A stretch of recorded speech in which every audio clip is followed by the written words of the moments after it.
حضرت ابو بصیر رضی اللہ تعالیٰ عنہ نبی پاک صلی اللہ علیہ وسلم نے طے کر لیا کفار کے ساتھ، حدیبیہ کی جنگ ہوئی تو فرمایا اگر کوئی مسلمان مکے چلا جائے گا تو کافر کہنے لگے ہم واپس نہیں کریں گے، اور اگر کوئی کلمہ پڑھنے والا ستایا ہوا مسلمان مدینے آئے گا تو مسلمانوں کو واپس کرنا پڑے گا مسلمان اپنا بندہ نہیں رکھ سکتے، اور مسلمانوں کا کوئی شخص غلطی سے بھی مکے چلا گیا تو مکے والے واپس نہیں کریں گے۔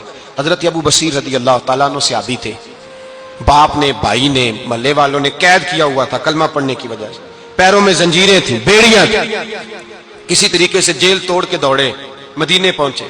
کہتے ہیں رستے میں کسی آدمی کے ساتھ گھوڑے پہ کچھ دیر بیٹھا پھر پیدل چلا۔ صحابہ کہتے ہیں اتنا دردناک منظر بڑا کم ہم نے دیکھا، ابو بصیر جس گلی سے گزرتے وہاں خون پھیل جاتا، ان کی ٹانگیں خون سے کٹتی، وہ زنجیریں بندھی ہوئی در رسول پہ۔ حضور میں بھاگ کے آیا ہوں۔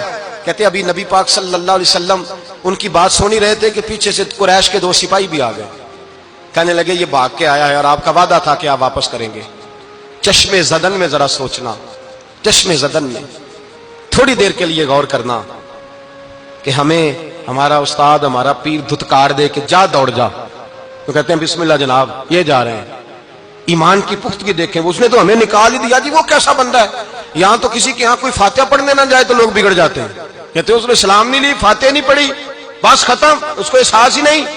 حضرت سیدنا ابو بصیر سامنے کھڑے، سامنے 2 سپاہی آ گئے، ذرا دیکھیے ایمان کی پختگی، ایمان، یقین اور استقامت۔ امام بہقی نے دلائل کے اندر لکھا ہے، فرماتے ہیں نبی کریم صلی اللہ علیہ وسلم نے ان کی طرف دیکھا تو حضور کی مقدس آنکھیں آنسوؤں سے بھر گئیں۔ حضور نے فرمایا ابو بصیر تیری تکلیف مجھے نظر آ رہی ہے پر میں نے وعدہ کیا ہوا ہے، میں نے وعدہ، بھائی یہاں ڈٹ کے رہنا بڑا مشکل ہے، یہاں قائم رہنا بڑا کٹھن مرحلہ ہے، یہاں آزمائش کے موقع پر دین پر انہوں نے تو رکھا ہی نہیں، لوگ تانے دیتے ہیں باتیں کرتے ہیں، رکھا ہی نہیں، تو پھر ان کا بنتا ہے۔ حضور نے فرمایا تجھے جانا پڑے گا۔ صحابہ کہتے ہیں پورے مدینے میں ایسے تھا جیسے سوگ کا سما ہو۔ جب وہ 2 سپاہی حضرت ابو بصیر کو پکڑ کے لے جا رہے تھے تو وہ پلٹ پلٹ کے پیچھے دیکھتے تھے، پلٹ پلٹ، پیروں میں خون ہے، آنکھیں آنسوں سے بھری ہوئی۔ فرماتے ہیں جب وہ پلٹ رہے تھے تو مدینے کی گلیاں بھی رو رہی تھی۔ میرے نبی پاک جب وہ آنکھوں سے اوجھل ہو گئے تو حضور بیٹھ گئے زمین پہ، نبی پاک نے رونا شروع کر دیا۔ فرمایا اللہ تو نے اس شخص کی مدد فرمانی ہے، اس پر کرم کرنا ہے، اللہ اس کا خیال فرمانا، اس کے لیے دعا کی۔ حضور روئے۔ حضرت ابو بصیر باہر نکلے تو وہ جو کافر تھے نا وہ کہنے لگے تو بڑا بنتا تھا ان کا، انہوں نے تجھے رکھا نہیں، تجھے رکھا بھی نہیں۔ تو حضرت ابو بصیر نے تھپڑ مارا منہ پہ، کہنے لگے میں وہ نہیں جو تھوڑی سی بات سے بدل جاؤں، ایمان، یقین اور استقامت کی دولت ملی ہوئی ہے۔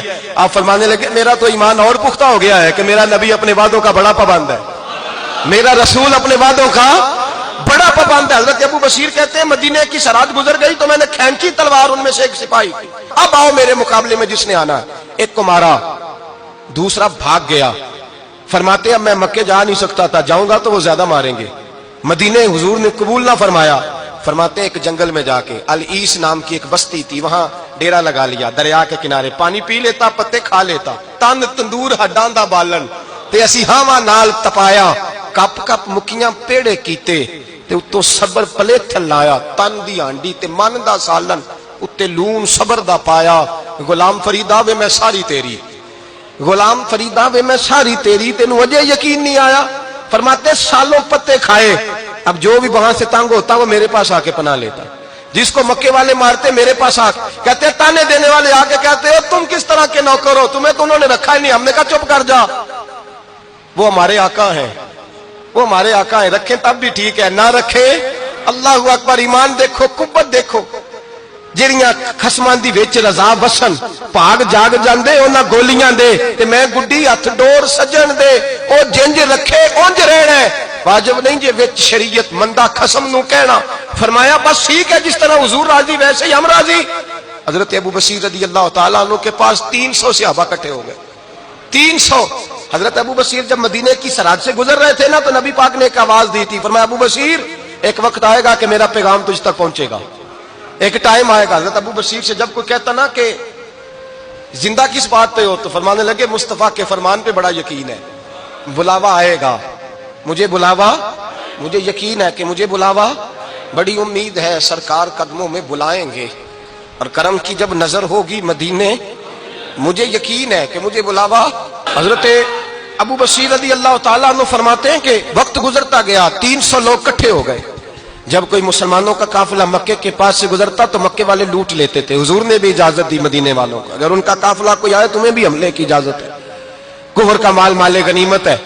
حضرت ابو بصیر کہتے ہیں جب بھی ہمارے قریب سے وہ رستہ تھا شام کی طرف جانے کا، جب بھی کافر گزرتے ہم ان کے قافلے پکڑ لیتے، لوٹتے، ہم بھی ان کو اس طرح کی سزا دیتے جو مسلمانوں کو دیتے تھے۔ فرماتے ہیں ان کا جینا محال ہو گیا، ہاتھ باندھ کے نبی پاک کی بارگاہ میں گئے، کہنے لگے یہ شرک ختم فرما دیں اور آپ ان کو بلا لیں۔ حضرت ابو بصیر فرماتے ہیں میں بوڑھا آدمی تھا، دن بھر میں کام کرتا، محنت کرتا، اس علاقے میں کھیتی باڑی کرتا، جب رات ہوتی تو میں کسی پہاڑ کے ٹیلے پہ بیٹھتا اور مدینے کی جانب منہ کر لیتا اور میں انتظار کرتا بلاوا کب آئے گا، کب حضور کا پیغام آئے گا، میں انتظار کرتا۔ حضرت ابو بصیر رضی اللہ تعالیٰ عنہ بیمار ہو گئے، شدید بیمار، سخت بیمار تھے، تو قریش نے شیخ ختم کی۔ حضرت ابو ہریرہ کہتے ہیں نبی پاک نے 2 صحابہ کو روکا دیا، فرمایا جاؤ اسے جا کے کہو آ جائے، اسے کہو آ جائے۔ صحابہ کہتے ہیں ہم پہنچے تو ان کا آخری وقت چل رہا تھا، آخری ہجکیاں تھیں، ایمان اور یقین دیکھو، آخری ہجکیاں۔ لوگ کہتے ابو بصیر وقت آ گیا، وہ کہتے نہیں ابھی وقت نہیں آیا، وقت تب آئے گا جب نبی پاک کا بلاوا آئے گا۔